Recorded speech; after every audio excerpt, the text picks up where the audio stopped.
அனைவருக்கும் வணக்கம். இதயத்தின் ஆழ்ந்த இயக்கம் பாகம் 1. நம்முடைய அன்பிற்குரிய ராஜி மாஸ்டர் பல்வேறு காலகட்டங்கள்ல நிகழ்த்திய சொற்பொழிவுகளின் முதல் தொகுப்பு. இன்னைக்கு நம்ம படிக்க போறது 2013 வருடம் பிப்ரவரி மாதம் 1ஆம் தேதி திருச்சி ஆசிரமத்தில் நம்முடைய மாஸ்டர் ஆற்றிய சொற்பொழிவினுடைய சாராம்சம். இந்த சொற்பொழிவை மாஸ்டர் ஆற்றும் போது நம்முடைய மதிப்புக்குரிய சாரிஜி மாஸ்டர் உயிரோடு இருந்த காலம். அப்பதான் அது திருச்சி ஆசிரமத்துக்கு அவங்க விசிட் பண்ணி அந்த ஒரு நிகழ்வுல நம்ம எல்லாருமே நிறைய பேர் இதுல இருக்கிறவங்க கலந்துகிட்டு இருந்திருப்பீங்க. அங்க மாஸ்டர் பேசிய அந்த சொற்பொழிவினுடைய தொகுப்பு தான் இன்னைக்கு நம்ம பார்க்க போறோம். லெட் அஸ் மெடிடேட், நாம் தியானம் செய்வோம் அப்படிங்கிற தலைப்புல. அன்பிற்குரிய மாஸ்டர், அன்பு சகோதர சகோதரிகளே, பூஜ்ய லாலாஜி மகராஜ் அவர்களின் பிறந்த நாளை நாம் நாளை கொண்டாட போகிறோம். ஆனால் விழாவிற்கான சூழ்நிலை ஏற்கனவே ஆரம்பித்து விட்டதாக தோன்றுகிறது. நாம் தியானத்தில் கவனித்தது போல இந்த தருணத்தில் அது நம்மை முழுவதுமாக சூழ்ந்துள்ளது. நாம் பரம்பரை என்று அழைக்கின்ற மாபெரும் மாஸ்டர்களின் பாரம்பரியம் நம்மிடம் இருக்கிறது. மாஸ்டர் இந்த பாரம்பரியத்தின் முக்கியத்துவத்தை பற்றி என்னிடம் கூறினார். நமது அன்பிற்குரிய மாஸ்டருக்கு முன்பு பூஜ்ய பாபுஜி மகராஜ் இந்த பாரம்பரியத்திற்கு தலைமை வகித்தார். அவருக்கு முன்பு பூஜ்ய லாலாஜி மகராஜும், அவருக்கு முன்பு இன்னும் பலரும் இருந்தனர். இந்த பாரம்பரியம் நேரிடையாக கடவுளிடமிருந்தே ஆரம்பிக்கிறது. இது மேலே இருந்து நேரடியாக வந்ததாகும். லாலாஜி மகராஜின் வாழ்க்கையில் ஆரம்பித்து நாம் நமது மாஸ்டர்களின் வாழ்க்கைகளை ஆராயலாம். இதுக்கு முன்னாடி இந்த பாரம்பரியம், இந்த ஹைரார்கி ஆஃப் மாஸ்டர்ஸ் பத்தி ரொம்ப அழகா தெளிவா இதுல ஒரு விஷயம் சொல்லிடுறாரு. நல்லா ஆரம்பிச்சு இது மேலே இருந்து நேரடியாக வந்தது. இந்த மாதிரி இந்த ஒரு குரு பாரம்பரியம் அப்படிங்கிறது நடுவுல எங்கேயும் தொடங்கல. இது ஃப்ரம் த பிகினிங், அந்த அல்டிமேட்ல இருந்து உருவான பாரம்பரியம். இதுக்கு யாரு அப்படின்னா ஆரம்பம் அப்படின்னா அல்டிமேட் தான், அந்த மையம் தான், அந்த சோர்ஸ் தான் இதுக்கு ஆரம்பம். அங்கிருந்து தான் வந்திருக்கு. அது நேரடியாக கடவுளிடமிருந்தே ஆரம்பிக்கிறது அப்படிங்கிற விஷயத்த சொல்றதுனால இந்த செயின், நம்ம எந்த ஒரு பாரம்பரியத்துல இருக்கிறோம் அப்படிங்கிறத முதல்ல நம்ம தெரிந்து கொள்ள வேண்டும். ஆனா எந்த குடும்பத்துல பிறந்திருக்கிறோம், அந்த குடும்பத்துடைய பெருமை என்ன, குலப்பெருமை என்ன அப்படிங்கிறது நிறைய இடங்கள்ல தமிழ் இலக்கியங்கள்ல பேசப்படுற விஷயம். குடிப்பிறப்பு அல்லது குலப்பெருமை அப்படின்னு சொல்லுவாங்க. அதாவது அந்த பாரம்பரியம், அவங்க எப்படிப்பட்ட குடும்பம், என்ன மாதிரி ஒரு குடும்பம், அதுல இருக்கவங்க எல்லாம் அவங்க தாத்தா இப்படி இருந்தாங்க, அவங்க அப்பா இப்படி இருந்தாங்க அப்படின்னு சொல்லும் பொழுது அப்படிப்பட்ட ஒரு உன்னதமான ஒரு பரம்பரையில நம்ம வந்திருக்கோம் அப்படின்னா நம்ம எப்படி இருக்கணும் அப்படிங்கிறத ஒரு மறைமுகமா சுட்டி காட்டுறதுக்காகத்தான் அதுல இருந்து வர்றாரு. சாரிஜி மகராஜ், பாபுஜி மகராஜ், லாலாஜி மகராஜ், அதுக்கு முன்னாடி அப்படியே முன்னாடி போனோம்னா ஸ்ரீகிருஷ்ணர், அதுக்கும் முன்னாடி அப்படின்னு அது போயிட்டே இருக்கு. லாலாஜி மகராஜின் வாழ்க்கையில் ஆரம்பித்து நாம் நமது மாஸ்டர்களின் வாழ்க்கைகளை ஆராயலாம். அவை ஒரு எளிதான வாழ்க்கையாக இருக்கவில்லை. லாலாஜி பிறக்கும் பொழுது செல்வ செழிப்போடு பிறந்தார். ஆனால் அவர் சில காலம் குடியிருக்க வீடு கூட இல்லாத அளவிற்கு அவரது வாழ்நாள் முழுவதும் சிரமப்பட்டார்.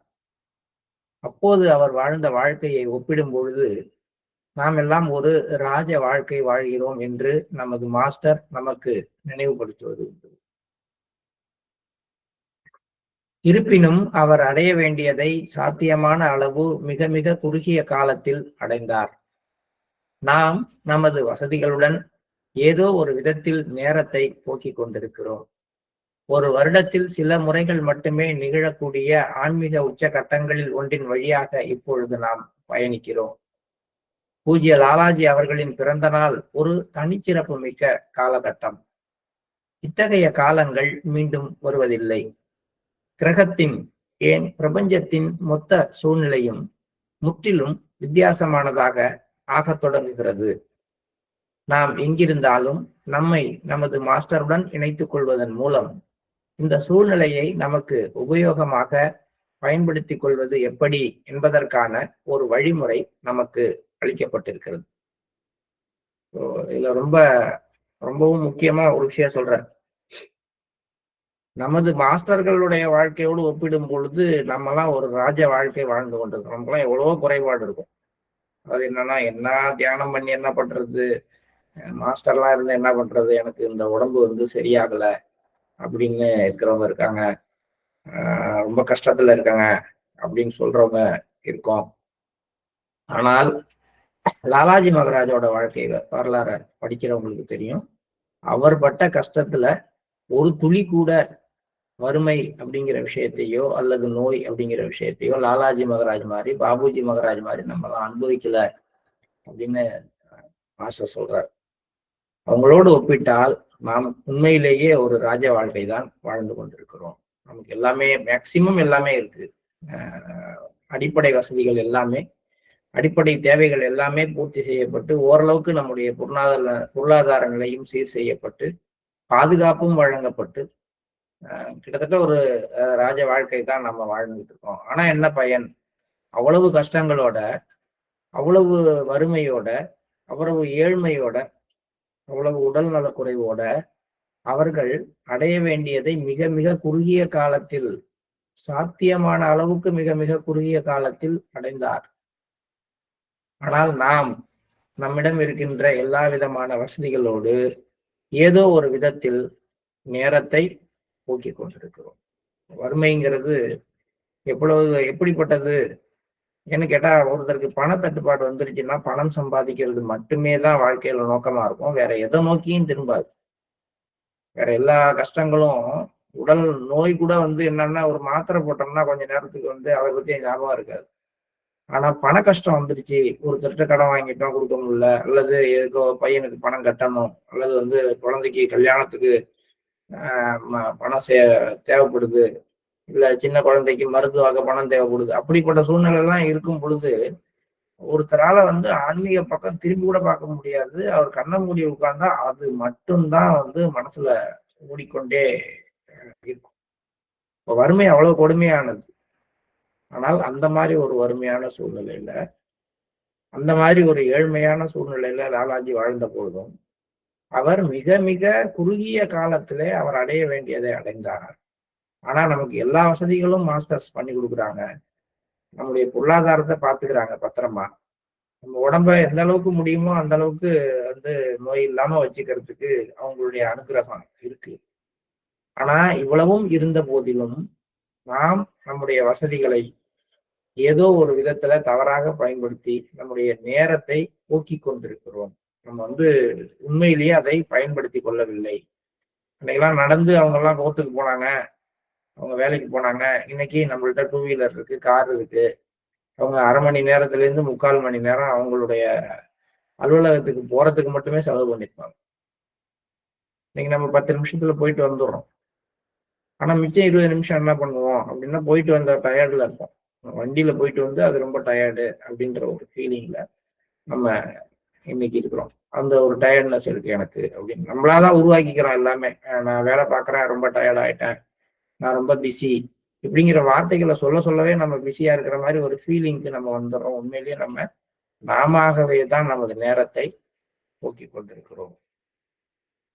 இன்னொன்னு சொல்றாரு, இந்த மாதிரி பண்டாராக்களின் போது வருடத்தில் ஒரு சில முறைகள் மட்டுமே நிகழக்கூடிய ஆன்மீக உச்சக்கட்ட நிலைகள் இந்த பண்டாராக்கள் எல்லாம் சொல்றாரு, அதன் வழியாக நாம் பயணிக்கிறோம். அதுலயும் முக்கியமாக லாலாஜி மகராஜுடைய பிறந்த நாள் எப்பயுமே ஒரு தனிச்சிறப்பு மிக்கது. அந்த பிறந்த நாள் மாதிரியான சூழ்நிலைகள் மீண்டும் மீண்டும் வருவதில்லை. அப்ப அதை நம்ம ஒன்ஸ் மிஸ் பண்ணோம்னா அது போல ஒரு யுனிக் அப்படிங்கிறார். ஒவ்வொரு பிறந்த நாள் விழாவும் ஒரு பிரத்யேகமான ஒரு சூழ்நிலையால சூழப்பட்டிருக்கு. அதை நம்ம அதனாலதான் அது தனிச்சிறப்புங்கிற ஒரு இந்த மாதிரியான ஒரு காலகட்டம் திரும்பி வருவாது. இந்த மாதிரி பிறந்தநாள் விழாக்கள் நடக்கிற நாட்கள்ல அந்த பிறந்தநாள் விழா நடக்கிற இடம் மட்டும் அப்படின்னு நம்ம சொல்றோம். ஆனா அவர் சொல்றாரு, இந்த கிரகத்தின் ஏன் கிரகம் இந்த பிரபஞ்சத்தினுடைய ஒட்டுமொத்த சூழ்நிலையும் கூட முற்றிலுமாக வித்தியாசமானதாக ஆகத் தொடங்குகிறது. ஒரு பண்டாரா அப்ப எந்த அளவுக்கு அதனுடைய எஃபெக்ட் இருக்கு அப்படிங்கிறத சொல்றாரு. நம்ம சொல்றப்ப பண்டாராவின் போது அந்த பகுதி முழுவதையும் அருள் ஒரு போர்வை போல போர்த்தி இருக்கும் அப்படின்றதுதான் நம்ம சொல்லிட்டு இருக்கோம். ஆனா ராஜி மாஸ்டர் சொல்றாரு, இந்த மாதிரியான லாலாஜி மகராஜினுடைய பாபுஜி மகராஜினுடைய அந்த பிறந்தநாள் விழாக்களின் போது ஏற்படுகின்ற அந்த பிரத்யேக சூழ்நிலை கிரகத்தினுடைய மட்டுமல்ல, இந்த பிரபஞ்சத்தினுடைய ஒட்டுமொத்த சூழ்நிலையுமே முற்றிலுமாக வித்தியாசமானதாக மாற்றுகிறது. நாம் எங்கிருந்தாலும் நம்மை நமது மாஸ்டருடன் இணைத்துக் கொள்வதன் மூலம் அந்த சூழ்நிலையை நமக்கு உபயோகமாக பயன்படுத்திக் கொள்வது எப்படி என்பதற்கான ஒரு வழிமுறை நமக்கு அளிக்கப்பட்டிருக்கிறது. இங்க டிஸ்டன்ஸ் அப்படிங்கிற ஒரு விஷயத்தையே உடைச்சிடுறாரு, எங்க இருந்தாலும் சரி. ஏன்னா அது என்னமோ ஒரு இடத்துல ஏற்றி வச்ச மெழுகுவர்த்தி மாதிரி கிடையாது. அது சூரியன் மாதிரி ஒட்டுமொத்த பிரபஞ்சத்துக்கு வெளிச்சம் கொடுத்துக்கிட்டு இருக்கு. ஒட்டுமொத்த உலகத்துக்கும் வெளிச்சம் கொடுக்குற மாதிரி லாலாஜி மகராஜனுடைய பிறந்த நாள் விழாவினால ஏற்படுற அந்த பிரத்யேக சூழ்நிலை இந்த பிரபஞ்சம் முழுவதிலையும் பரவி மாற்றத்தை ஏற்படுத்திக்கிட்டு இருக்கு. அதனால நாம எங்க இருந்தாலும் அந்த இடத்துல இருந்தே அந்த மாற்றத்தோடு அந்த ஒரு சூழ்நிலையோடு நம்மளை இணைத்துக் கொள்ள முடியும். அதற்கு நமக்கு தியான வழிமுறை கொடுக்கப்பட்டிருக்கிறது. பாபுஜி கூறுவது போல மாஸ்டர்களுடன் முழுமையாக ஒன்று கலந்திருங்கள். மேலும் அவர்களது நினைவில் முழுமையாக ஆழ்ந்து இந்த சில நாட்களை கழியுங்கள். இந்த தியான அமர்வுடன் இந்த நாள் ஏற்கனவே ஆரம்பித்து விட்டது என்று நான் எண்ணுகிறேன். பயனற்ற வீண் பேச்சில் செலவிடுவதற்கு பதிலாக நாம் நாள் முழுவதும் தியானம் செய்வோம். இங்கே நம்மை சுற்றி ஏராளமான தென்னை மரங்களும் மாமரங்களும் இருக்கின்றன. ஒவ்வொருவரும் ஒரு மரத்தை தேர்ந்தெடுத்து அதன் கீழ் அமர்ந்து தியானம் செய்யுங்கள். இந்த 3 நாட்களும் உங்களுக்குள் வெளிப்படுபவற்றை குறித்து வைத்துக் கொள்ளுங்கள். ராஜி அடிக்கடி இது சொல்லிட்டே தான் இருக்காரு. அன்னையிலேருந்து இன்னைக்கு இருக்கு 2013 ஆரம்பிச்சு 2025 வரைக்குமே அவ்வப்போது நேரம் கிடைக்கும் பொழுதெல்லாம் ஒரு விஷயத்தை ராஜி சொல்றாரு. நீங்க ஏதாவது ஒரு மரத்தை செலக்ட் பண்ணுங்க, அந்த மரத்தடியில் அமருங்கள், அங்க அமர்ந்து தியானம் பண்ணுங்க. அதுவும் ஒரு சில நேரங்கள்ல சொல்றாரு, உங்களுடைய முதுகானது அந்த மரத்தோட ஒட்டி இருக்கிற மாதிரி அமர்ந்து தியானம் பண்ணுங்க அப்படின்லாம் சொல்றாரு. அதுல ஒரு ரகசியம் இல்லாம அவரு சொல்ல மாட்டார். நம்ம அதை பெருசா எடுத்துக்கிறது இல்லை. நம்மளால அந்த மாதிரி இடங்கள்ல உட்கார்ந்து பழக்கம் கிடையாது. கீழே எறும்பு இருக்கும், ஈரமா இருக்கும், மரத்துல மேல இருந்து பூச்சி மேல கொட்டிடும், அப்படின்லாம் நமக்கு பல்வேறு பயங்கள் அடிப்படையில இருக்கிறதுனால நம்ம அந்த மரத்து அடிகளுக்கு எல்லாம் போறது கிடையாது. நம்ம ரொம்ப ஒரு சேஃப்டியான இடத்துல இருந்து பார்க்கறதுக்கு தான் அதை விரும்புறோம். ஆனா ரொம்ப சூட்சமா இந்த விஷயத்தை அடிக்கடி சொல்லிட்டு இருக்கிறதுனால நம்ம முடிஞ்ச வரைக்கும் எங்கேயாவது நமக்கு ஒரு வாய்ப்பு கிடைக்கும் பொழுதெல்லாம் ஆசிரமங்கள்ல ஒரு மரத்தடியை தேர்ந்தெடுத்து அமர்ந்து இது மாதிரி தியானம் பண்ணி பார்க்கணும். ஏன்னா அதை திருச்சியில அதை சொல்லும் பொழுது அவர் சொல்றாரு. அதுக்கப்புறம் திருப்பூர்ல பேசும்போதும் சொல்லியிருக்காரு. ரீசெண்டா விவசாயிகளுக்காக பேசும்பொழுதும் சொல்லியிருக்காரு. ஒரு சில நேரங்கள்ல நமக்கு ஏதாவது உடல்நிலை சரியில்லைன்னா அப்பயும் கூட ஒரு மரத்தடியில போய் உட்கார்ந்து அந்த மரத்தோடு உங்களுடைய முதுகு ஒட்ட வச்சுக்கிட்டு அந்த மரத்துக்கிட்ட பேசிக்கிங்க, என்னுடைய உடல் நலம் இது மாதிரி இருக்கு, ப்ளீஸ் ஹீல் மீ அப்படின்னு அதுகிட்ட கேட்டீங்கன்னா இட் கேன் டூ இட் அப்படின்னு வர்ற மாதிரி சொல்லியிருக்காரு. நிறைய விஷயங்கள் ராஜி இது மாதிரி சொல்லுவார். இதுலயும் ஒரு சூட்சுமம் இருக்கிறது. அவர் சொல்றாரு, ஏதாவது ஒரு மரத்தை தேர்ந்தெடுத்து அதன் கீழ் அமர்ந்து இந்த 3 நாட்களும் தியானம் செய்து என்ன உங்களுக்கு ரிவீலிங் ஆகுதோ அதை குறித்து வைத்துக் கொள்ளுங்கள். பூஜ்ய லாலாஜி அவர்களின் வாழ்க்கையை பற்றி ஆழ்ந்து சிந்திக்கும் பொழுது நித்திய சத்தியம் என்னும் புத்தகத்தின் ஆரம்பத்தில் பாபுஜி மகராஜ் அவர்கள் ஒரு அழகான அத்தியாயத்தை எழுதியுள்ளது நினைவிற்கு வருகிறது. அது ஒரு காதல் கடிதம் போல மனதை மிகவும் நெகிழ செய்வதாக இருக்கின்றது. ஒவ்வொரு வார்த்தையும் அன்பினால் கசிந்து ஒழுகும் வகையில் அவர் தனது மாஸ்டரை பற்றி ஒரு காதல் கதை எழுதியுள்ளார். அது ரொம்ப நல்லா இருக்கும். மாஸ்டர் அடிக்கடி அதை பத்தி பேசியிருக்காரு. நமக்கு வாய்ப்பு இருந்தா நம்ம வந்து இந்த இந்த சாப்டர் முடிச்சோம்னா கூட அந்த இன்ட்ரோடக்ஷன் நித்திய சத்தியத்துல லாலாஜியை பத்தி பாபுஜி எழுதியிருக்கிற அந்த முன்னுரையை வந்து நம்ம படிக்கணும். ஏன்னா மாஸ்டர் ரொம்ப அதை சிலாகிச்சு பேசுவார். அது ரொம்ப முக்கியமான விஷயம் வந்து பாபுஜி பேசுற ஒவ்வொரு வார்த்தையும் லாலாஜி மேல அவருக்கு இருந்த அந்த அன்பை அதுல கசிய விடுவதாக. அதான் அவர் சொல்றார், அன்பினால் கசிந்து ஒழுகும் வகையில் அவர் தனது மாஸ்டரை பற்றி ஒரு காதல் காவியம் எழுதியிருக்கிறார் அப்படின்னு சொல்றார். நாமும் நம்ம மாஸ்டரை பத்தி எல்லாம் நிறைய பேசுறோம். ஆனா நம்முடைய அந்த பேச்சுல அந்த அன்பு கசிந்து ஒழுகுகிறதா அப்படின்னா நம்முடைய பேச்சுல வந்து ஆச்சரியம் ஊஸ் அவுட் ஆகும். சார் அப்படிப்பட்டவர், அவர் என்ன செஞ்சார் தெரியுமா அப்படின்னு. அல்லது வந்து ஒரு பெருமிதம், யாருக்குமே கிடைக்காத மாஸ்டர் அவருங்க, இந்த மாதிரி ஒரு மாஸ்டர் யாருக்கும் கிடைக்க மாட்டாரு அப்படின்னு ரொம்ப பெருமிதமா சொல்லுவோம். நம்முடைய பேச்செல்லாம் நம்ம பேசினத முடிஞ்சா ரெக்கார்ட் பண்ணிக்கிட்டு, இல்லைன்னா நம்ம பேசினத திரும்பி நம்ம ரீகால் பண்ணிக்கிட்டு அதுல என்ன வந்திருக்கு, நம்ம மாஸ்டரை பத்தி பேசும்பொழுது அதுல பெருமிதம் சொட்டுகிறது, அதுல வந்து ஒரு ஆச்சரியம் இருக்குது, அதுல வந்து ஒரு மரியாதை இருக்குது. நம்ம மாஸ்டரை பத்தி பேசும்பொழுது இதெல்லாமே நம்ம கிட்ட இருந்து ஊஸ் அவுட் ஆயிட்டு இருக்கு. ஆனா அதுல இருந்து அன்பு வருதா, அன்பொழுத பேசியிருக்கோமா நம்ம மாஸ்டரை பத்தி அப்படின்னா ரொம்ப ரேரா இருக்கும். ஆனா பாபுஜியுடைய வார்த்தைகளை பார்க்கும் பொழுது அவர் எழுதுற அந்த ப்ரீஃபேஸ் ஃபுல்லாவே ஒரு காதல் காவியம் மாதிரி தன்னுடைய மாஸ்டர் மீது அவர் கொண்டிருந்த அந்த முழு அன்பினுடைய வெளிப்பாடாக அது அமைஞ்சிருக்கு அப்படின்னு சொல்றாரு.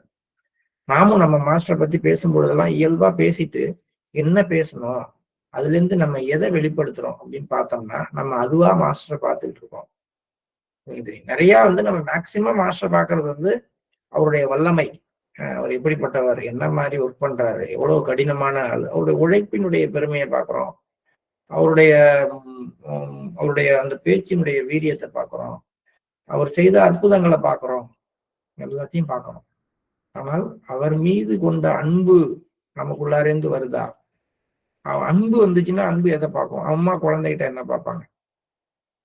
சாப்பிட்டானான்னு கேட்பாங்க. வேற யாருமே எல்லாமே வந்து பாத்தீங்கன்னா அவரு அதை பண்ணாரு, இதை பண்ணாரு, எங்கேயாவது போயிட்டு வந்தா எல்லா விஷயங்களும் கேட்பாங்க. இது மாதிரிலாம் ஒரு நல்ல ஒரு பேச்சாளர், தன்னுடைய கணவர் ஒரு நல்ல பேச்சாளர், தன்னுடைய அப்பா வந்து மிகப்பெரிய போர் வீரர், இப்படி எல்லாம் வந்து எல்லாரும் இருப்பாங்க. ஆனா அம்மாவுக்கு மட்டும் அது வந்து குழந்தை, அவங்க எத்தனை வயசானாலும் சரி, எனக்கு வந்து 52 வயசு ஆகுது, எங்க அம்மா வந்து 50 வயது எனக்கு இருக்கும்போது இறந்தாங்க. அவங்களுக்கு நினைவு இருக்கிற வரைக்கும், மரணப்படுக்கையில கிட்டத்தட்ட இருக்கிற வரைக்கும், நான் வீட்டுக்குள்ளார நுழையிறப்பெல்லாம் சாப்பிட்டியாப்பா அப்படிங்கிற கேள்வி அவங்க கேட்காம இருந்தது கிடையாது. அப்ப அந்த சாப்பிட்டியாப்பாங்கிற வார்த்தையில என்ன இருக்குது? வெறும் அன்பு மட்டும்தான் இருக்குது. ஏன்னா அது தன்னை பற்றி, தன்னுடைய கஷ்டங்களை பற்றி, தான் பட்டு கொண்டிருக்கிற வேதனையை பற்றி எல்லாம் வந்து சொல்லல. எடுத்த உடனே சாப்பிட்டியா அப்படிங்கிற கேள்விதான் வருது. ஏன்னா அது என்னை பற்றி நினைக்குது. அது போல வந்து நம்ம முழுக்க முழுக்க மாஸ்டர் அவர் படுகின்ற கஷ்டங்கள், அவருடைய ஒரு வேதனை, இதை எல்லாத்தையும் உணரும் பொழுதுதான் நம்முடைய வார்த்தைகளையும் அன்பு கசியும். நான் முதன்முறையாக அந்த புத்தகத்தை படித்த போது என்னை ஈர்த்து என் இதயத்தை மிகுந்த வருத்தத்தில் ஆழ்த்திய ஒரு விஷயம், வாக்கியம் என்னவென்றால், வட இந்தியாவில் கடும் குளிரை எதிர்கொள்ள 7 அல்லது 8 பேர் கொண்ட முழு குடும்பத்திற்கும் ஒரே ஒரு போர்வைதான் அவரிடம் இருந்தது. இவ்வளவு ஒரு அந்த ஏழ்மையை இதுக்கு மேல சித்தரிக்க எதுவும் முடியாது. இன்னைக்கெல்லாம் நம்மள்ட்ட எல்லாமே மிகையா இருக்கு. ஒரு வீட்டுல 4 டிவி இருக்கு, 3 டிவி இருக்கு, 2 2 வீலர் இருக்கு, ஒரு ரூம் போதும்னா 4 ரூம் இருக்கு, ஒரு தலையணைக்கு பதிலா 10 தலையணை இருக்கு, ஒரு பெட்டுக்கு பதிலா 4 பெட்டு கிடக்கு. தேவை நமக்கு 2 போர்வைன்னா 6 போர்வை, 10 போர்வை கூட நம்ம வீட்டுல இருக்கு. அந்த அளவுக்கு நம்மளுடைய பொருளாதார வசதியை, வாழ்க்கை வசதியை மாஸ்டர் மேம்படுத்தி வச்சிருக்காரு. ஆனா அவர் எப்படிப்பட்ட வாழ்க்கை வாழ்ந்தாரு? அதுவும் வட இந்தியா மாதிரி ஒரு கடுமையான 0 டிகிரி செல்சியஸுக்கு குளிர் போகக்கூடிய ஒரு ஒரு சூழ்நிலையில இருக்கக்கூடியவங்க ஒருத்தர் 2 பேர் கிடையாது, 7 பேர் அல்லது 8 பேர் கொண்ட முழு குடும்பம் ஒரே ஒரு போர்வையை போர்த்தி கொண்டு வாழ்ந்திருக்குன்னா அந்த குடும்பம் எவ்வளவு வறுமையில இருந்திருக்கு. ஆனால் அவர் என்னைக்குமே அந்த வறுமையை தன்னுடைய எழுத்துக்கள்ல காட்டவே இல்லை. நம்ம லாலாஜி மகராஜ் எழுதின பல விஷயங்களை பார்த்தோம்.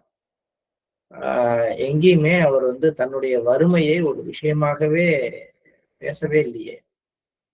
அப்ப அவங்களுக்கு அது ஒரு பொருட்டாகவே தெரியல. அதை தாண்டி அதையெல்லாம் ஒரு ஒரு துரும்பு மாதிரி தூசு மாதிரி தான் அவங்க பார்த்திருக்காங்க. அவங்களுடைய வாழ்க்கை அவ்வாறாகத்தான் இருந்தது. சில நேரங்களில் அவரிடம் உண்ண உணவு கூட இல்லை.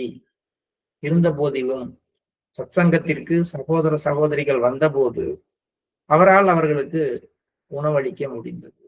ரெண்டும் எவ்வளவு ஒரு முரண்பட்ட விஷயம். தான் வீட்டுல தனக்கு சாப்பிட ஒரு போதுமான அளவுக்கு உணவு கிடையாது அப்படிங்கிற ஒரு சூழ்நிலை. ஒருத்தர் 2 பேர் கிடையாது, 5-6 பேருக்கு மேல இருந்த ஒரு குடும்பம். இதே மாதிரிதான் பாபுஜி. அதுவும் ஒரு ஒரு நேரத்துல சொல்லுவாரு, வெளியூர்ல இருந்து வந்த ஒரு அபியாசிக்கு உங்களுக்கு இரவுல பால் வேணுமா அப்படின்னு கேட்டு ஒரு டம்ளர் பால் கொண்டாந்து கொடுக்க சொல்லுவாரு. அப்ப ஜாரிஜி கேட்பாரு, அவருக்கு கொடுத்ததுன்னா பாபுஜி உங்களுக்கு பால் அப்படின்னு கேட்பாரு. பால் சாப்பிட்ற அளவுக்கு நான் வசதியான ஆள் இல்லப்பா அப்படின்னு அவர்கிட்ட சொல்லிட்டு போவார். அப்ப தன்னுடைய ஏழ்மை தன்னுடைய நிலைமை எப்படி இருந்த போதிலும் வந்தவர்களை அவங்க கவனிச்சுக்கிறதுலையும் அவங்களுக்கு தேவையானதை கொடுக்கறதுலையும் என்னைக்குமே அவங்க குறை வச்சதில்லை. இது அவங்களுடைய விருந்தோம்பும் பண்பு, அவங்களுடைய பெருந்தன்மை, எல்லாத்துலயும் அவங்க ஒரு மேம்பட்ட நிலையில இருந்ததோட நமக்கு பல விஷயங்களை வாழ்க்கையில வாழ்ந்து காட்டிட்டு போயிருக்காங்க. ஒரு நாளும் அவங்க புலம்பவே இல்லை, எனக்கு இது இல்லை, எனக்கு அது இல்லை, என்னால இது முடியாது. இந்த புலம்பல் அப்படிங்கிறது நம்ம மாஸ்டர்ஸ்ட இல்லாத ஒண்ணு, நம்ம கிட்ட நிரம்பி இருக்கிற ஒண்ணு. அவங்க பட்ட கஷ்டத்துக்கு அவங்க எவ்வளவு விஷயங்கள் அவங்க கடிதங்கள் எழுதிக்கணும். நான் அப்படி இருக்கேன், எனக்கு இது மாதிரி ரொம்ப கஷ்டமா இருக்கு, ஒரே ஒரு போர்வை தான் இருக்கு, இன்னொரு போர்வை வாங்க கூட வழி இல்லை, அதெல்லாம் பேசியிருக்கலாம்ல, பேசலையே.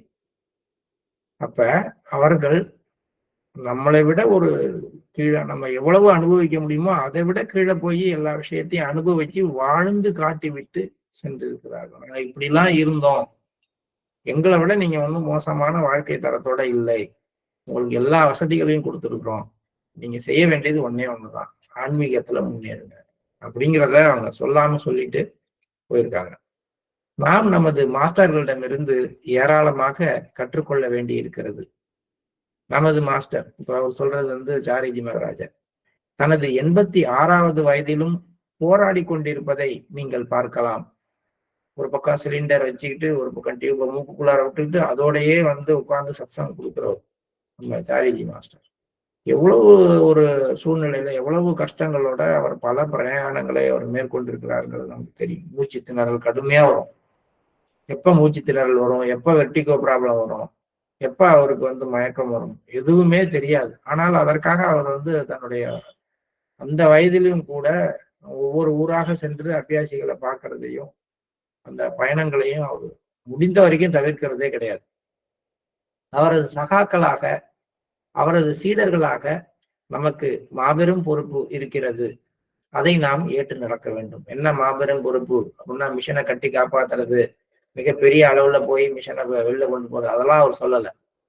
மாஸ்டர்களின் அன்பினை நமது இதயங்களில் ஏற்றுக்கொள்வதில் ஆரம்பித்து அதனை வளர்ச்சி அடைய செய்ய வேண்டும். அதற்கு என்ன செய்யணும்? அவர்களது ஆலோசனையான தயவு செய்து தியானம் செய்யுங்கள் என்பதை ஏற்று நாம் முறையாக அர்ப்பணிப்பு மற்றும் முழுமையான அன்புடன் மீண்டும் மீண்டும் தியானம் செய்தால்தான் இது சாத்தியமாகும். ஸோ பெருசா ஒன்றும் அல்ல. திரும்பி சுத்தி வளர்ச்சி எங்க வராரு அப்படின்னா, இவ்வளவு கஷ்டப்பட்டாங்க, லாலாஜி மகராஜ் கஷ்டப்பட்டார், பாபுஜி கஷ்டப்படுறார், நம்ம மாஸ்டர் கஷ்டப்பட்டுட்டு இருக்கார். அவங்களுக்கு நம்ம சீடர்களாக செய்ய வேண்டிய மாபெரும் பொறுப்பு என்னன்னா, அர்ப்பணிப்போடு தியானம் செய்வது மட்டும்தான். அதை மட்டும் செய்தாலே அதுவே மிகப்பெரிய சேவை அப்படிங்கிறார். தியானம் என்பது நமக்காக செய்துக்கிறோம் அப்படிங்கிறது ஒரு பக்கமாக இருந்தாலும், நாம் நமக்காக செய்து கொள்கின்ற அந்த தியானம் கூட நாம் மாஸ்டருக்கு செய்த சேவைதான் அப்படிங்கிறார். நான் தியானத்தை முறையாக காலம் தவறாமல் செய்வேன். நான் தியானம் செய்ய வேண்டும், ஒழுங்காக பயிற்சி செய்ய வேண்டும் என்ற இந்த கருத்தை மீண்டும் மீண்டும் செயல்படுத்துங்கள். இந்த கருத்து, இந்த ஒரு சஜஷனை உள்ளுக்குள்ளார கொடுத்துக்குங்க. அப்பப்ப நான் ரெகுலரா மெடிடேட் பண்ணுவேன், பங்க்சுவலா இருப்பேன் மெடிடேஷன்ல, ஒழுங்கா என்னுடைய பயிற்சியை நான் செய்வேன் எப்பொழுதும் அப்படின்னு நமக்கு நாமே அந்த ஒரு சஜஷனை கொடுத்து கொண்டு செயல்படுத்தி கொள்ளுங்கள்ங்கிற. குறைந்தபட்சம் நாம் இதையாவது முழு பொறுப்போடு செய்வோமாக. தனது அருட்செய்திகள் ஒன்றில் பாபுஜி தியானம் செய்வதன் மூலம் அனைத்து அபியாசிகளும் நேரடியாக சேவை செய்கிறார்கள். அவர்கள் தியானம் செய்யும் போது அவர்களது ஆன்மீக நிலை பிரபஞ்சம் முழுவதிலும் எதிரொலிக்கிறது என்கிறார். நினைச்சு பாருங்களேன். இப்ப இன்னைக்கு நம்ம காலையில தியானத்துல உட்காரப்போம். நம்ம என்ன நினைக்கிறோம், மாஸ்டர் நமக்கு ஏதோ கொடுக்குறார், நமக்குள்ளார என்னமோ நடக்குது நமக்கு மட்டும் அப்படின்னு.